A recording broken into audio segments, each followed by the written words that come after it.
Hola amigos, bienvenidos a La Razón del Derecho.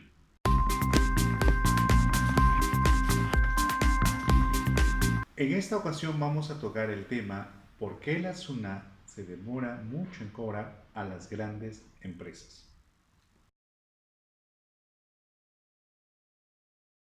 Aquí habría que explicar este gran mito de muchas personas y las grandes interrogantes que tienen y hasta de algunos congresistas que dicen las grandes empresas le deben mucho al Estado.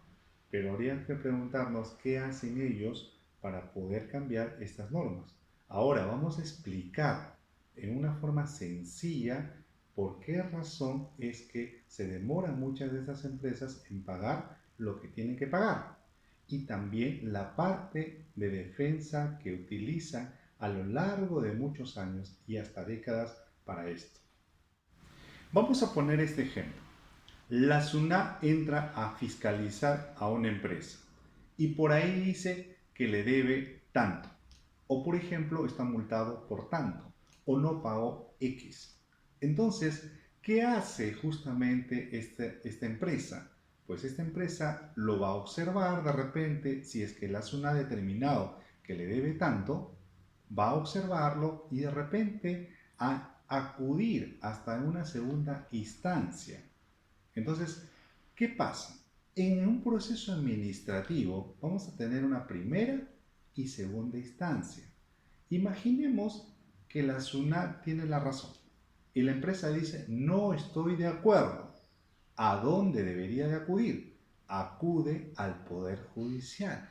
Impugna judicialmente esta resolución administrativa, ¿ok? Y se va a un juez en contencioso administrativo. Primera instancia.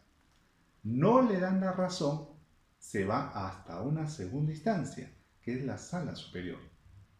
Ahí se van a demorar también buenos años, no le dan la razón y se va a una tercera instancia.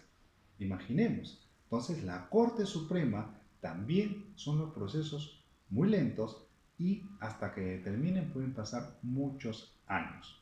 He ahí la problemática, es decir, pasa de un proceso administrativo a un proceso judicial y tú te tienes que preguntar cuánto tiempo ha pasado en el proceso administrativo y cuánto tiempo pasará en el Poder Judicial. He ahí tu respuesta. A esto hay muchas soluciones. Por ejemplo, simplificar el procedimiento administrativo que tiene la SUNAT. Es decir, debería haber un plazo, pero este plazo debería ser muy corto, de repente de 3 meses en una primera instancia y quizás en una segunda instancia de otros 3 meses. Pero también habría que preguntarnos, de repente por el otro lado de la entidad pública dice, no tenemos la capacidad técnica de personal, etcétera, etcétera. Y es por eso que hay muchos años todavía por determinar esa infracción de repente a nivel administrativo. Por el otro lado, nos vamos al tema procesal, que es el Poder Judicial, que ahí van a demorarse años de años, porque ya sabemos cómo manejamos el sistema operativo. Pero, ¿cuáles serían estas soluciones? En primer rango, la simplificación a nivel administrativo. Segundo, imaginemos que la SUNAT debería de repente determinar. ¿Por qué? Porque al pequeño empresario, como no tiene ese derecho de defensa, no tiene ese estudio de abogados o no tiene los abogados capaces para ello, de repente no sabe a dónde acudir. Pero estas grandes empresas sí.